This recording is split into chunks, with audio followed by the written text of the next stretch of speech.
Hello audience. तो चलिए शुरू करते हैं हमारा आज का टॉपिक। तो हमारा आज का जो विषय है वो है प्रकृति। प्रकृति किसे कहते हैं? जब प्रकृति की बात आती है तो इतना तो हर कोई जानता है कि हमारे आसपास जो है वो सब प्रकृति है। हमारे चारों तरफ जो है वो सब प्रकृति है। पेड़, पहाड़, पर्वत, नदी, मैदान, जानवर, जीव, सब प्रकृति है।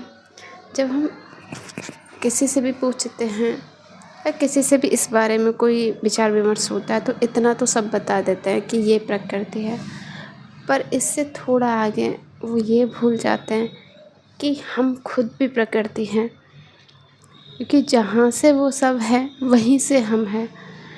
इस चीज़ को अगर आपको बहुत डीप में समझना हो कि हम और उनमें कोई अंतर नहीं है, हम भी वही है जो वो है, मतलब हम भी प्रकृति ही हैं जैसे वो हैं, तो उसके लिए ज़रूरी है कि हम बायोलॉजी को अच्छे से पढ़ें।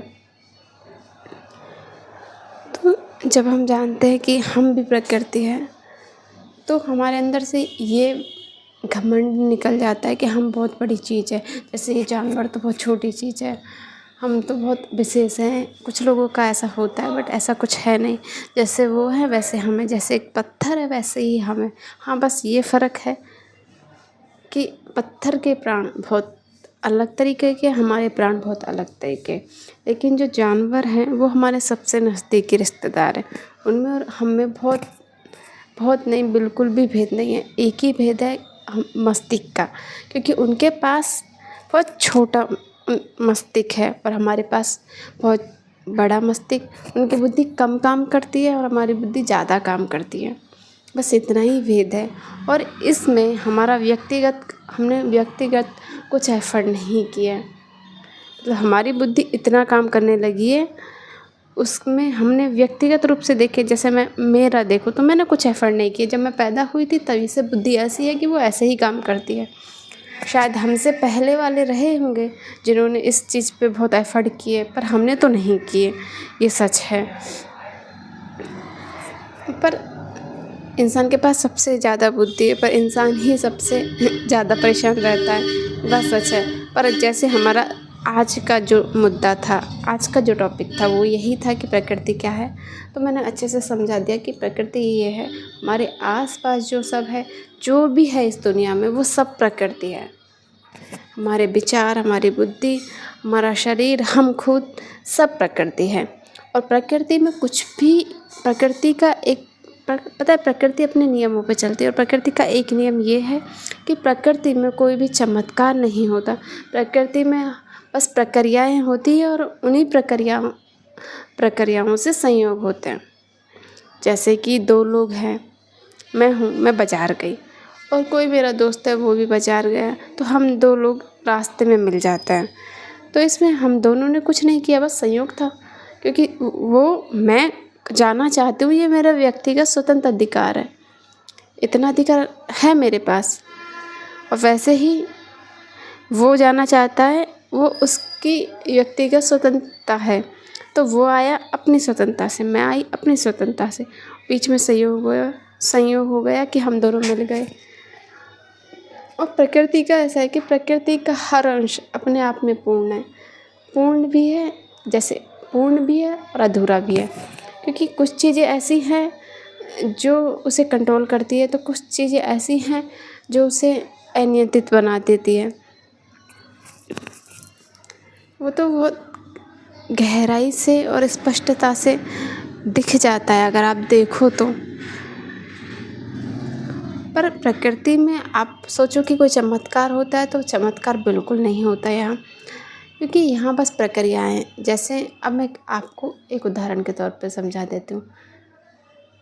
ये मुझे पता है कि चमत्कार नहीं होता, पर कुछ लोग नहीं मानते, पर मैं उदाहरण के तौर पे आपको एक चीज़ समझाती हूँ।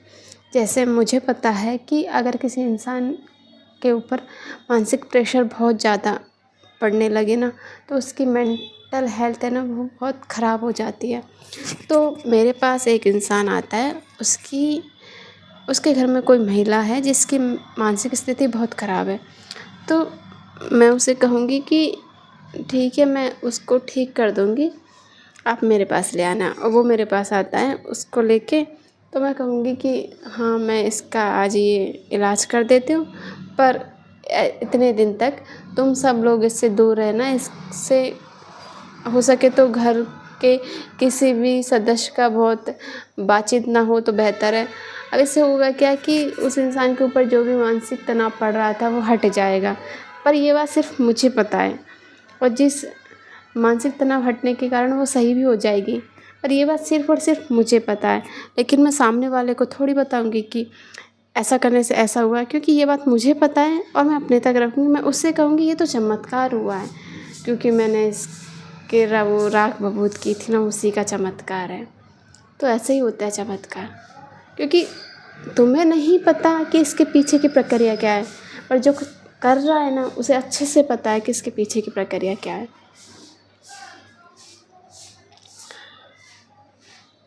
अगर और उसमें और काफ़ी उदाहरण मिल जाएंगे, जैसे किसी जगह जैसे कोई भी, जैसे आपको पता होता है कि धतूरे का अर्क लेने से बच्चे नहीं होते, तो आप किसी से बोलो कि मैं ऐसा कुछ कर सकता हूँ कि जिससे ये सब ख़त्म हो जाए। कुछ भी हो सकता है, वो जितना आप पढ़ते जाओगे उतना आप समझते जाओगे। हाँ, लेकिन अब पढ़ाई यही इम्पोर्टेंट हो जाती है कि प्रकृति में सब कुछ प्रक्रियाबद्ध होता है, तो उन प्रक्रियाओं को समझने के लिए हमें पढ़ाई की ज़रूरत पड़ती है कि क्योंकि हम खुद उन प्रक्रियाओं से गुजरे उसके बाद सीखें तो ज़िंदगी बहुत छोटी है। लेकिन वो कोई इंसान हमें वो प्रक्रियाएं लिख के दे दे और समझा दे कि ऐसे ऐसे होगा, वैसे ही है। जैसे एक तो मैं खुद अभ्यास करके खाना बनाना सीखूं, एक एक मसाला पता नहीं कितनी सदी लग जाएंगी इसमें, मुझे कब 1 साल पहले पता चलेगा कि ऐसे मिर्ची डालने से चिपड़ा होता है। पहली बात तो ये मिर्ची है, इसे डालने से चिपड़ा होता है। दूसरी बात कि ये सेहत के लिए हानिकारक नहीं है। ये सब चीज़ जानने में 1 जन्म गुजर जाएगा, लेकिन वही मुझे कोई इंसान बता के दे कि ये खाने से आपको कोई भी बीमारी नहीं होगी और आप ऐसे ऐसे बना सकते हो। तो ये जो प्रोसेस मुझे किसी ने बताई, यही है ज्ञान। और इसी ज्ञान को लेने के लिए हमें पढ़ाई की जाती है, हमें पढ़ाई करनी होती है। सॉरी, पढ़ाई की जाती नहीं है, हमें पढ़ाई करनी होती है। और पढ़ाई का उद्देश्य और बहुत बड़ा है भी नहीं। पढ़ाई का उद्देश्य यही है कि आप एक बेहतर जीवन जी पाओ, क्योंकि आपके पास बुद्धि ज़्यादा है तो आप जानवरों से थोड़ा बेहतर जीवन जी पाओ। पर उद्देश्य बस यही है, जीवन जी लो बिना दुख के। पर नहीं, यहाँ तो इंसान जीवन तो जी रहा है पर बहुत दुख में। हमारी हालत तो जानवरों से भी बदतर हो गई है। और उसका रीज़न यही है कि हमें जो ज्ञान मिलना चाहिए था वो ज्ञान हमें मिल नहीं रहा है।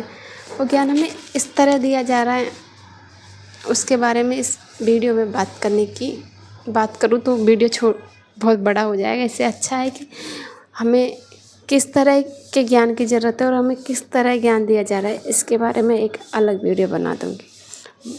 मैं उम्मीद करती हूँ आपको प्रकृति टॉपिक समझ आया होगा। धन्यवाद।